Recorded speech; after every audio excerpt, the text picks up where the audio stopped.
Well, here we go. Flying video. There I am setting up a camera, sticking it in its little case here. I had 3 cameras running, and one didn't work. It just so happens the one that didn't work was the one that had the audio input. Go figure. Okay, there we go. Last one.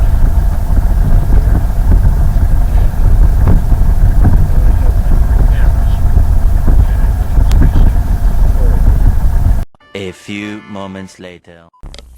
Okay, my run-up is completely done and everything's all set. I'm going to be narrating the rest of this because obviously the audio did not work. That's a cable that's going under my right ear there. The right ear cup, that's the microphone for the camera that didn't record. Yeah, I was really hoping that you could hear me, talking to the air traffic controller. I was also narrating as I was flying what I was doing here. I had some really great wise words of wisdom, stuff that, epic poems and that kind of stuff. All gone, all lost. Oh well. So anyways, you can tell when I'm talking to the air traffic control or ground control because my index finger pushes on the push to talk button. And he tells me that I will be clear for takeoff in a second, and I acknowledge that, turn on my transponder, and then I move out onto the active runway, and we take off. So like I said, I'm going to try to narrate this from my seat here in front of the computer, and oh, there we go. Hit the push talk button one more time. I think I'm ready for the rollout and the takeoff.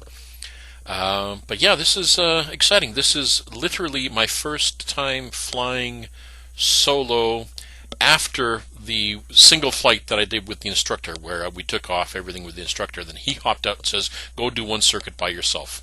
That was my actual real first solo.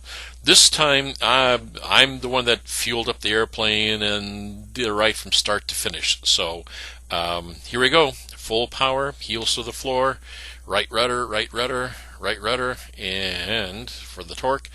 And as soon as, there we go, we're getting close to the point of rotate, airspeed, looking at the point and pulling back.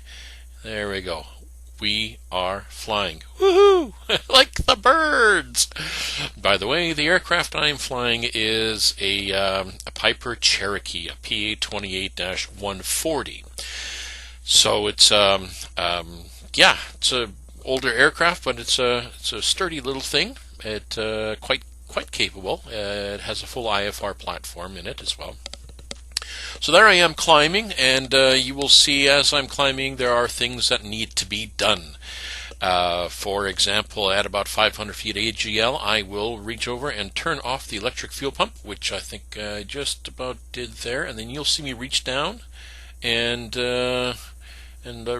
raise the flaps. And check right. I think I did that, but you didn't really see it. But check left, turning left. Okay, so off the runway heading, and I was told that there is traffic in front of me, so I will be looking for the traffic. I actually did see the traffic, so I told the tower I saw the traffic and had them in sight, and I made my left turn so that I can intercept the downwind. And here I am about to roll out of the left turn, and it was a nice day. There was virtually no wind at all. It was like maybe a 1 or 2 knot breeze. The windsock was like limp, completely limp, nothing at all. So there was no direction to it at all.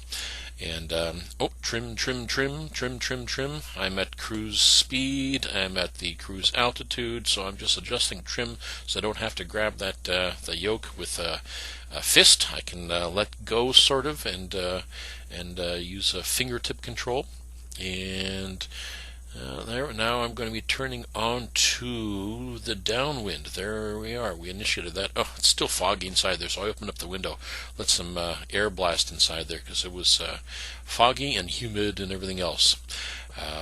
It rained the day before. So there we go. Left turn on to the downwind. And once I do establish myself onto the downwind and have the aircraft trimmed, which you will be seeing here any second now. Okay, pulled out there, and down we go. Trim. And you can see me just playing with the yoke a bit there until I'm happy that it's, yeah, there we go. You can see my hand actually relax. And right about now, I'm going to go through my pre-landing checklist. There we go. Fuel, selectors good. Mags on both. Instruments are all in the green. Primer locked. Fuel pump on. Mixture full rich. Check for carb ice. Seeing none. Doors, windows are locked. Well, I've got one window open, but that's okay. And you see my finger hit the button there.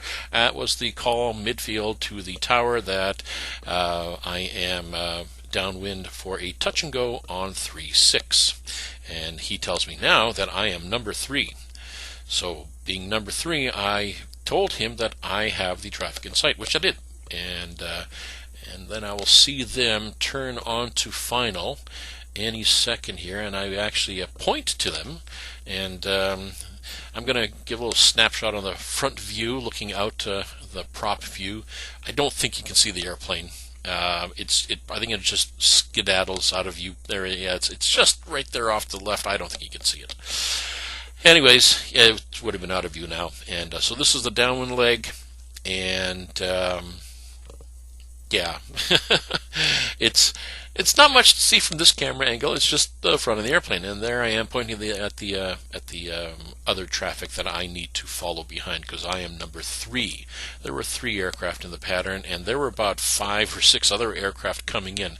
There was a poker derby. Aircraft poker derby.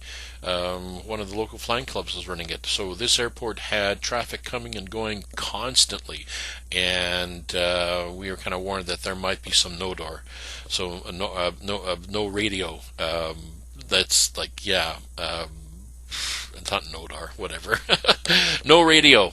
So my head is on a swivel. As you can see, I'm looking out, I'm looking around, I'm checking the approaches, I'm checking the crosswinds, everything else, looking for other aircraft. And now I'm going to be turning on to my base and a careful check of the air, making sure that there's no other aircraft who are trying to make an approach. Of course, the control tower would have warned me as well. They would have probably seen them as well, but I'm not going to rely on that.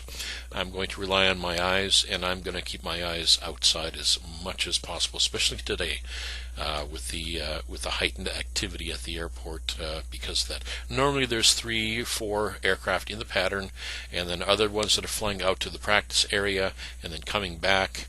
And oh, I think I reached down and yeah, raise the flaps already, and trim, coming, get that airplane trimmed a little bit better again once you raise the flaps, or drop the flaps 1 notch. And so yeah, there's airplanes that are in the practice area doing spins, stalls, and all the other things that they're doing. And there we go. Now I am turning final. There we go. There's the runway right there, just passing through the windscreen. And I'll be lined up onto final and do a touch and go. I think I'm just going to bring you guys along for the first touch and go. I did 7 touch and goes, and the 8th one was a full stop. That's it's virtually an hour's worth of video, and I don't think you guys want to watch an hour of me flying circuits. So I'm going to bring you along for this very first circuit, which is about a 10-minute video, I think, is what I timed it out as. But there we go. I am established, I believe. We should be right on track. Let's take a peek at the front windscreen and see whether the runway is in front of us. And there it is. And look at that. It looks like a perfect picture of a runway where you're lined up on. And that roadway that's coming up over there is just about 3/4 of a mile from the well, less than 3/4 of a mile from the threshold. And I got to be at a specific altitude, so I am dropping altitude to reach that roadway. There's that roadway off the left windscreen, and I am coming up now to the approach of the runway, where I will attempt to flare in a very gentle and smooth motion, not jarring anything or leaving the nuts and bolts on the runway as it slams down.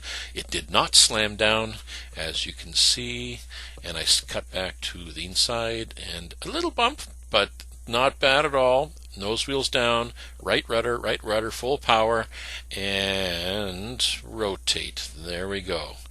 We're coming back off there again. And that's it. That is the first circuit that I have done. And there were several more. And yeah, that's me flying.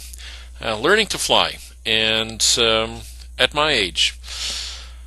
Well, thanks a lot for everybody who comes along. Oh, yeah, there's another aircraft in the traffic pattern. I pointed to him, and I got to keep an eye on them and keep on going through all the standard checks and over again. Repetition leads to safety. So thanks for following along. Appreciate it. Like and subscribe, and we'll see you again. Bye for now.